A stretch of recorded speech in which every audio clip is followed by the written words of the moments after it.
Welcome to Leafless Lesson.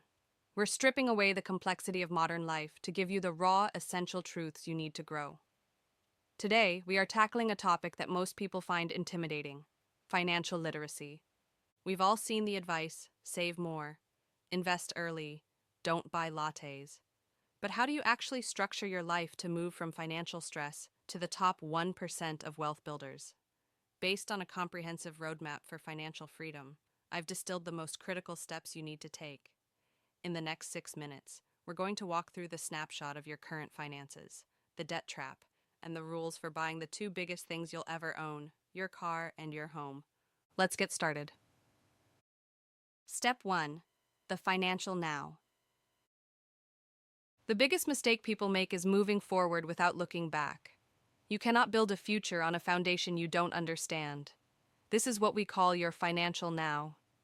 To master this, you need 3 numbers. First, your net income. This isn't your gross salary. It's the actual cash that hits your bank account after the government and your insurance company take their cut. Second, your expenses. You need to look at your bank statements for the last 3 months. Categorize them into fixed, rent, utilities, and variable, dining out, shopping. Third, and most importantly, your surplus or deficit. If you subtract your expenses from your income, what is left? If the number is 0 or negative, you aren't just standing still, you're falling behind. Wealth creation only happens in the surplus. Your first goal in this lesson is simply to find a way to make that surplus exist. Step 2: the truth about debt. Once you have a surplus, where does it go? Usually it needs to go toward debt, but not all debt is the same. There is low-interest debt, like some student loans or a mortgage, which can sometimes be managed over time. Then there is toxic debt credit cards and payday loans with interest rates above 8% or 10%. This debt is a financial emergency. There are 2 main ways to attack this. The debt avalanche. You pay off the debt with the highest interest rate first. This is the smartest move mathematically because it saves you the most money in the long run. The debt snowball.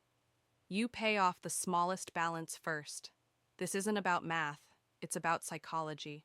Seeing a debt disappear completely gives you a hit of dopamine that keeps you motivated to tackle the next one. At Leafless Lesson, we believe in what works for you. If you need the win, go for the snowball. If you want the efficiency, go for the avalanche. Step 3: the 50-30-20 rule, 6 to 8:30. Now let's talk about managing your monthly cash flow without feeling like you're in a financial prison. This is the 50-30-20 rule. 50% for needs.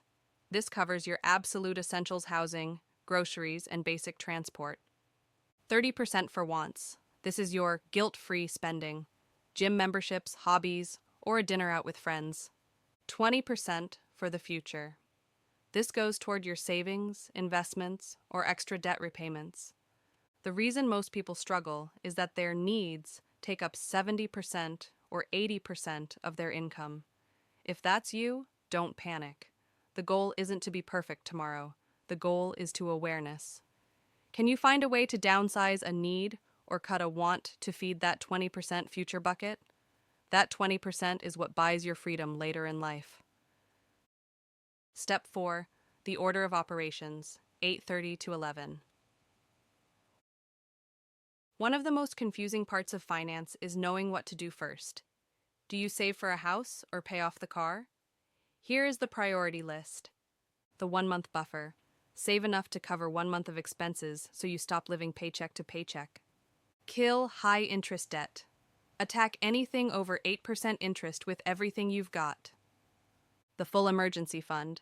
Build 3 to 6 months of living expenses. This is your insurance against the world. Long-term investing. Only once the toxic debt is gone and the emergency fund is set should you focus heavily on the stock market or retirement accounts. Step 5: the wealth killers, cars and houses. Finally, let's look at the 2 things that keep the middle class from becoming wealthy: cars and homes. For cars, use the 2-4-1-0 rule. Put 20% down. Finance for no more than 4 years. Ensure total costs, payment, insurance, maintenance, are under 10% of your monthly income. If the car you want doesn't fit those numbers, you can't afford it yet. Regarding housing, the video challenges the American dream of homeownership. Remember, buying a home isn't just a mortgage. There are sunk costs, property taxes, maintenance, and interest that you never get back. Sometimes, renting and investing, the difference is actually the faster way to wealth. Don't buy just because society tells you to. Buy when the math makes sense for your financial now. Conclusion. Financial literacy isn't about being a math genius. It's about discipline and having a map. Today, we've covered the roadmap. Know your numbers, kill your toxic debt, follow the 50-30-20 rule, and be smart about your big purchases. Wealth isn't about how much you make. It's about how much you keep and how hard that money works for you. Take one thing from this episode, just one, and apply it this week. Maybe it's calculating your surplus, or maybe it's looking up the interest rate on your credit card. Small steps lead to massive changes.